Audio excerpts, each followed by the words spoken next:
Okay, this year, you know, it's warmer than usual, and it's allowed Chicagoans to bicycle, to extend the bicycling season.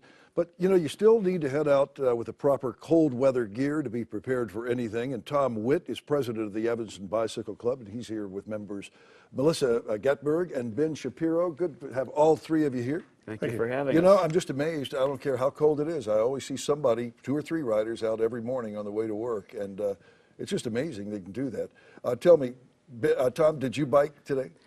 This is one of the most challenging days of the year. It is. I didn't. Ben did. He rode here. In our group, by and large, our riders ride for recreational purposes. We're not trying to get to work or do errands, so we can wait for relatively clean and dry roads. Sure. Tell me about some of the challenges of cold weather biking. Well, if you can, it's a good idea to wait for clean and dry conditions. Also, of course, the days are shorter, so you have to be cognizant of the fact that it gets light later and dark earlier. And, of course, there's the temperature. But as we're going to demonstrate, there are ways to dress around that. Right.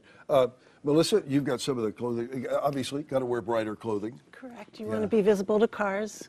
Yeah. Well, tell me about some of the other gear we have here that's so necessary when it gets really cold. Sure. Well, on a helmet, you can put a light on your helmet so it increases visibility to the car. And by the way, there's some new technology out there that wasn't around 10 or 15 years ago with regard to lighting, right?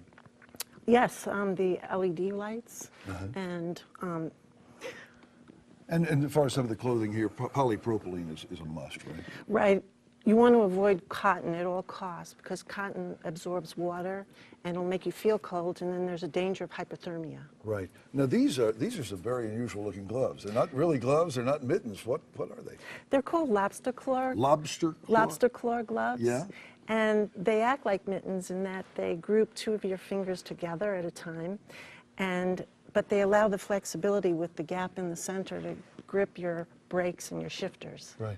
So I understand the key is when you get on the bike, you need to be a little bit cold because you need to be able to, you're going to work up a sweat, right? Correct. Yeah. Correct. And I have a jacket actually that I could unzip the zippers and it'll vent if I become overheated. Okay. And then if you get a little chilly, you can zip them right back up and everything works out fine. Correct. Right. Let's talk about some of the hardware over here. Sure.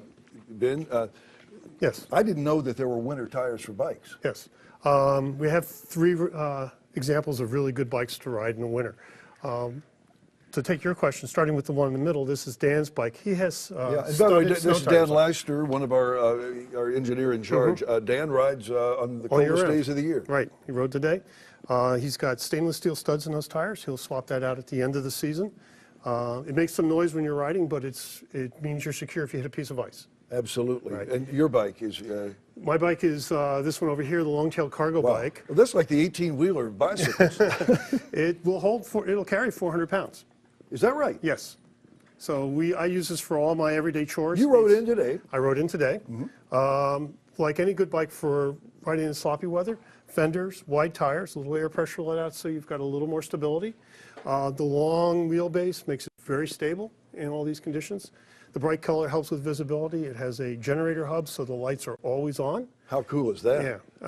And I can carry anything I need or tow my dog in a trailer. Okay, my question is, why is it so clean? You rode it into I wiped it down before the show. It really The fenders help too. The fenders help too. Well, I'm going to ask you about the Evanston Bike Club. You guys are pretty active. Yeah, we're very active. We have over 500 members, and we run a full schedule of rides, basically 6 days a week in the spring, summer, and fall.